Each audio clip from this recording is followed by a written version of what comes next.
Well, campaign season's in full swing as GOP presidential candidates now hone in on Nevada with the caucus coming up there this weekend. And from embarrassing debate performances to bewildering interviews when it comes to foreign policy, it seems some of the candidates don't really know what's going on abroad. This as one of these men quite possibly could be the next commander-in-chief of the world's most powerful country. RT correspondent Marina Portnaya explores how these blunders by past and present U.S. leaders could be affecting America's image abroad. Every 4 years, America's top job is up for grabs. With each new election comes a new batch of candidates with compromising foreign policy credentials. When they ask me who's the president of Uzbekistan, I'm going to say, I don't know. Do you know? I'm afraid that it's a very hard struggle, particularly given the situation on the Iraq-Pakistan border. You can actually see Russia from land here in Alaska. Africa was a country on the brink of complete meltdown and chaos. Geographically illiterate U.S. candidates have supplied comedians with endless material. But all jokes aside, some presidential hopefuls vying to lead the world's most powerful armed forces know very little about America's military interventions. So you agreed with President Obama on Libya or not? Okay, Libya. Forming a cohesive sentence on geopolitics can be a struggle. I do not agree with the way he handled it for the following reason. No, that's a different one. Differentiating between friends and enemies, also a challenge. Obviously, got to stand with our North Korean allies. In the case of Republican candidate Mitt Romney, mixing up presidents and prime ministers can be common. I think President Putin represents a real threat to the stability and peace of the world.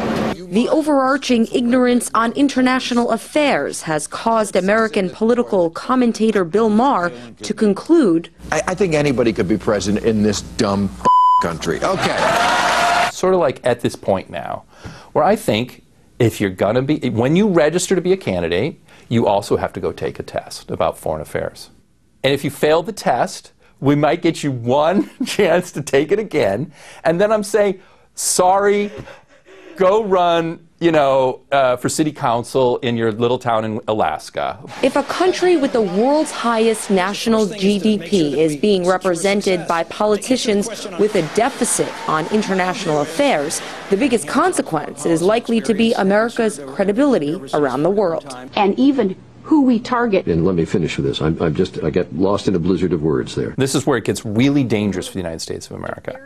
It's like, wait a minute, how could they possibly be right about terrorism? How could they be right about North Korea? How could they be right about Iran's so-called nuclear program when their candidate doesn't even know that there's a North and South Korea? I think the U.S. is lying. And so then the world has this very paranoid view of the United States because of the candidates not understanding basic facts. Or understanding basic principles of international law, which unequivocally prohibit torture. If I were president, I would be willing to use waterboarding. I think it was very effective. It gained information for our country. The consistent streak of foreign policy blunders made by U.S. presidential hopefuls is quite humorous, but it could also be considered a national tragedy if most candidates campaigning to be leader of the so-called free world simply don't know enough about the world outside of America's borders.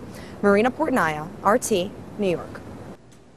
Well, those were just a few examples of some of the silly things politicians say. So, are they really this ignorant about foreign affairs, and what is behind some of their talking points? Well, to answer these questions and more, earlier I spoke to Abby Martin. She's a journalist and founder of Media Roots, and I asked her what these faux pas say about the pool of candidates. Here's her take. It seems like in America we play by a different rule than the rest of the world. Here we like to develop personalities behind candidates where people can relate to a candidate. Oh, I want to have a beer with this person. Well, I don't want to have a beer with the President of the United States. I'd like just him to know what he's talking about. So it makes me feel really uncomfortable and embarrassed, and I think a lot of other critical thinking people in this country feel the same way.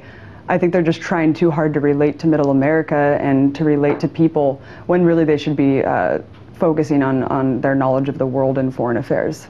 And if that's what they're trying to do, portray themselves as a candidate that, hey, we're one of you come out with a beer for me, come out and have a beer with me. I mean, does that then affect their talking points and what kinds of things they choose to discuss?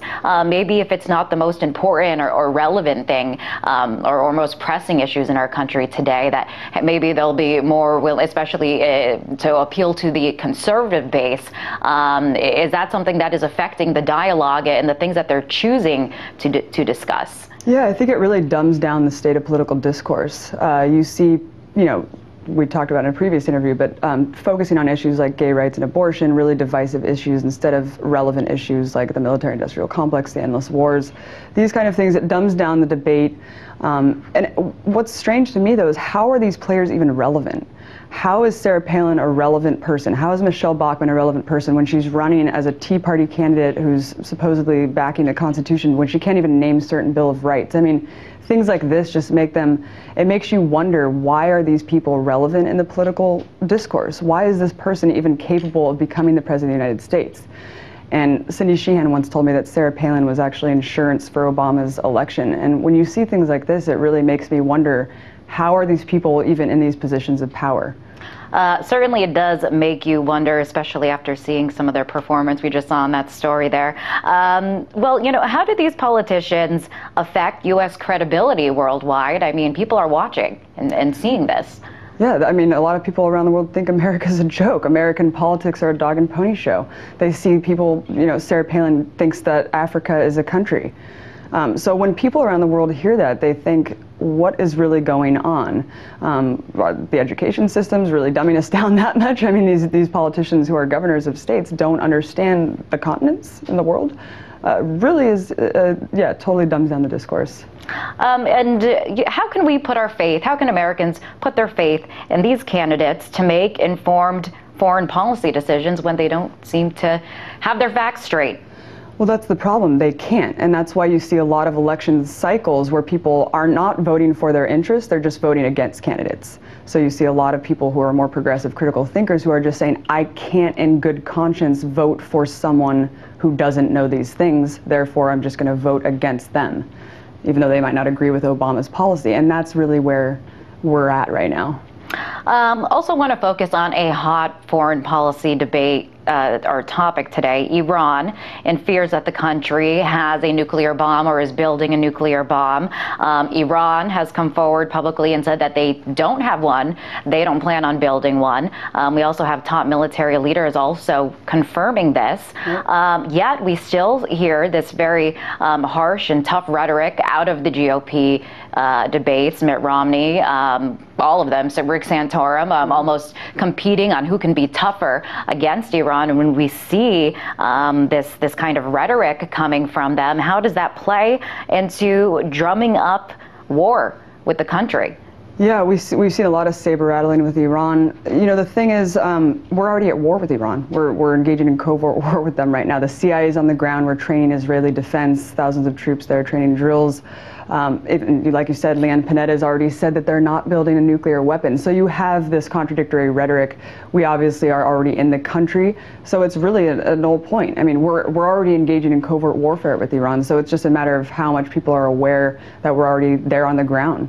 And from foreign policy, there is some ignorance, it seems, as to what is going on even in our own country. We have this embarrassing interview circulating with Mitt Romney where he says that he's not too worried about the poor. Strange at a time where we have this growing income inequality gap growing in the U.S. and record poverty rates. I mean, does this just show how out of touch that he is with the reality that many Americans face right here in the U.S.? Oh yeah, I mean, these politicians are elitists, they're from an elite echelon of society. They're completely out of touch with the poor, with the regular citizens' needs of this country. We saw with the Occupy Wall Street movement, they completely tried to minimize the entire movement. I just don't think they understand what's going on, because when you're getting bribes and millions of dollars from lobbyists for your campaign, it's really hard to be in touch with the needs of the average American. It really is. And so what do you think? Are these politicians really this ignorant, or are they just trying to stick to the talking points that appeal to their base? Well, if they aren't this ignorant, then that's really sad that they would have to dumb themselves down to appeal to a base and not know really obvious things geographically and politically. So that's really sad. If they are this ignorant, then they shouldn't even be a relevant political figure. So either way, it's just really strange that these people are on the political discourse. Well, at the end of the day, seeing this play out, as you call it, a dog and pony show, is this all looking pretty good for President Obama, at least? Oh, absolutely. Absolutely. I think it really, he has the election in the bag. I mean, there's really no one out there that's, like I said, everyone that I know who even is really upset with Obama is going to vote against whoever the GOP candidate is. Abby, such a pleasure to have you here in the studio. Thank you for weighing in on this. That was journalist and founder of Media Roots, Abby Martin.